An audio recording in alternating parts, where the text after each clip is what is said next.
guys! Welcome back to Ate Shani's TV Vlog po. Ayan, kasama ko ngayon si Bombay at busy siya. Hindi po, iniintay namin yung magugupit kay Bombay kasi nagre-request si Bombay na gusto daw niyang magpagupit. Kaso, pinaga siyang sumpong pag sinama ko siya dun sa palengke para magpagupit. Kaya, yung taga dito na lang po, papapuntay na lang namin dito sa bahay. Kaya, iniintay lang po namin. At habang naghihintay kami, ayan, naglalaro muna si Bombay. Bay, ano ba ipapagupit mo, Bay? Bay! Hanggang saan ang papagupit mo? Hindi ka na makikilala ni Kuya Jason pag nagdito. Tingnan mo kasi ang buhok mo, oh. Oh. Ang ang haba na, tapos, nagre-reklamo ka baga na mainit. Kaya, ayan po, papagupitan na namin siya kasi araw-araw siyang nagre-reklamo na ang init daw. Tapos, tingnan mo, ang bruha pa. Pero sanay naman ko mag-trade si Bombay. Ma, dito na ba yung magupit sa'yo, Bay? Baka awayin mo. At gupitan yung buhok mo. Bay. Papagandahin ka din nun. Babawasan yung buhok mo, tapos papagandahin ka. O, diba? Ayan po. Kung nakikita niya, tingnan niya yung buhok ni Bombay. Mahaba na din siya hanggang hanggang lagpas na sa balikat niya. O. Bay, anong gupit, Bay? Bay! Anong gupit? Ang gusto mo? Hanggang saan lang? Sabi po niya dati, gusto daw niya magpakalbo. Gusto daw niya magpakalbo. Makakalbohin ka na, Bay? Payag ka? Huwag kalbo kasi panlalaki yun. Dapat may buhok. May tirang buhok. Ayan, na si Bombay. Magpapabawas ng buhok kasi mukha na siyang bruha dyan, oh. Ang oras po dito sa amin ay gabi na. Na po, mag-6 na kaya medyo madilim na sa labas. Ayan. Ano, Bay? Naiinip na si Bombay. Madating na yun, Bay. Hintayin mo lang. Tinawagan ko na. Papunta na daw siya. Ha? Tingnan mo, aalisin niya yan. Oh, ito. Yan. Oh. Kita mo, hanggang dito na ang buhok mo. Oh.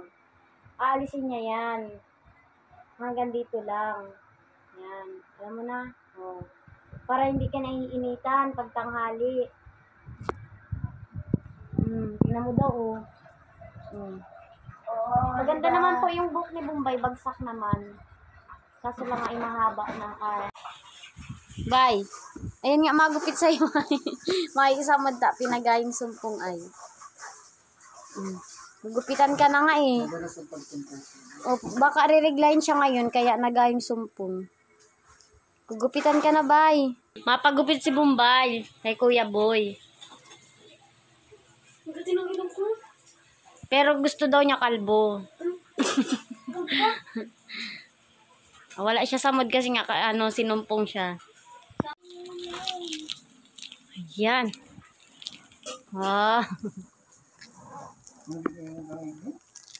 Opo. Maikli na lang para Nagang reklamo ay mainit daw. Nainitan daw siya. Nakasimangot man si Bombay.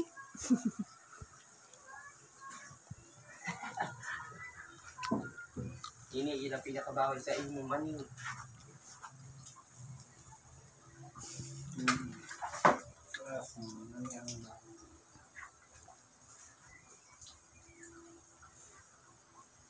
Ay, yan na, puputulan ang buhok niya.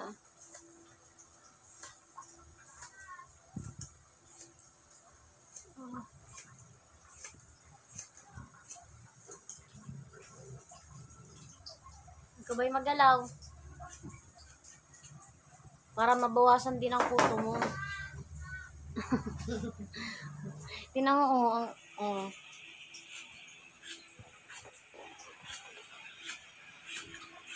Ikaw ba'y magalaw, Bay? Pag magalaw ka, bala ka, hindi mapapantay. Ayan, habang ginugupitan niya dyan si Bombay, nakasimangot siya. At saka wala siya sa mood niyan kasi pinaga po siyang sumpong. Siguro re-regline na naman. Kaya madalas siyang abutin.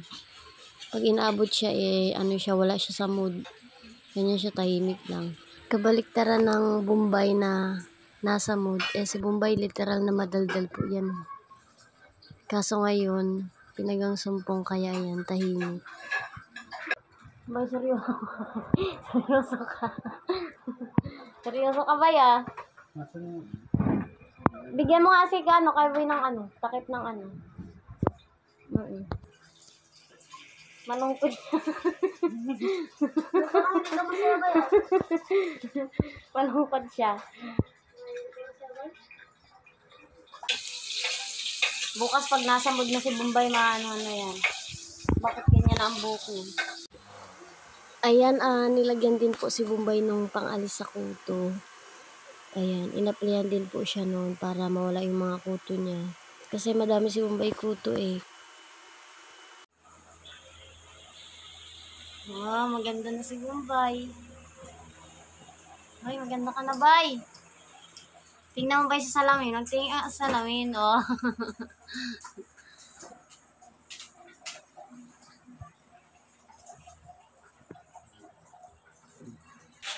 Hindi na si Bombay mukhang bruha.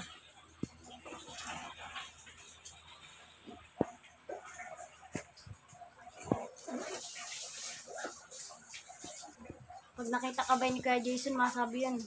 Magpagupit ka. Bye.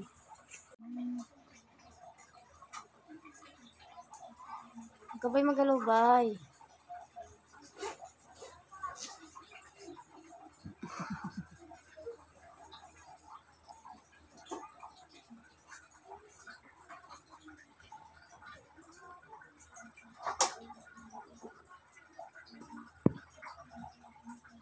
Ayun nga at malapit nang matapos dyan yung buhok ni Bombay. Parang simula hindi siya tumawa. Wala kasi siya sa mood yan eh. Kung nasa mood lang siya niyan, nako, sige na naman ang daldal niyan. Ano bay?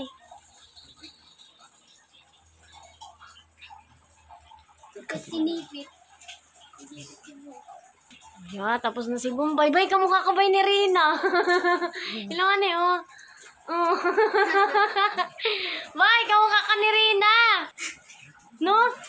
Kamukha ka bay ni Rina. Bay, kilala mo si Rina? Bay? Kamukha ka, parehas na pati kayong buhok. Uy, baka kaibanan ng ka. Bay! Kamukha ko na talaga si Rina. Parehas pati kayong buhok ko. Wow, ganda na si Bombay. Oh. Mix ka na. Ano ba, maganda man ba yung buhok mo? Hindi ko siya. Ganyan ang gusto mong gupit. Ganyan. Maikli na baga. Oh.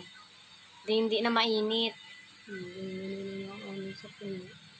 Pag nagdito si Kuya Jason, hindi ka niya makikilala. Kasi bagong gupit ka na. Dito pati yun ba? Matanong yun. Saan ka ba'y nagpagupit? Bay, matanong yun. Makati pa ang buhok mo. Makati pa? Lugod na baga ako. Diyan nga yan. Kaya nga, pinaayos na nga natin eh. Pinalagyan natin ng gamot sa kuto. Diyan yan. Kakamot ko din kung garing nga kakaputan ko talaga may kagana. Minsan pag tinataranggal ko. Tinataranggal mo? Yung magagatin. Kaya nga buti nga at nagpaliit ka na ng buhok para magandang tingnan sa'yo. Pag dati bagang sinasabihan mo kung itong hinihiring mo ng dati. Kaya nga, ang gusto mo man bagang gupit dati, gusto mo magpakalbo. Ang kalbo sa lalaki lang. Alam mo na, pag sa babae may tirang buhok. Kung dati man bagang nakalba ko ni mama, itong grabe kamot ko sa yung pagbabanggi bagang pag itong natururo kita, Kinalbo ka nun ni mama kasi may sugat ang ulo mo. Kaya kinalbo ka nun. Kinalbo po kasi siya dati. Kaya yun po yung natatandaan niya. Kaya nagre-request siya na gusto niya ulit magpakalbo. Pag nakita ni Kuya Jason, sabi maganda na ulit si Bombay. Hindi ka na makikilala ni Arjun. Tapos ni Oyang. Hindi ka na makikilala. May nagpaikli ng buhok si Bombay. Paganda na. Oh. Ganda na baga. Oh. Hindi mo na kailangan puyo din. Susuklay mo na, tapos masuot ka na lang herban. Sa Pasko ba, ibilan kitang maraming herban para iba-ibang nasusuot mo. Hindi kang may Hello Kitty. Iba-ibang design. Kapalit ko lang ba kayo sa school? Pati may mga design parang pambata. Gaya niyan, oh. May mga design.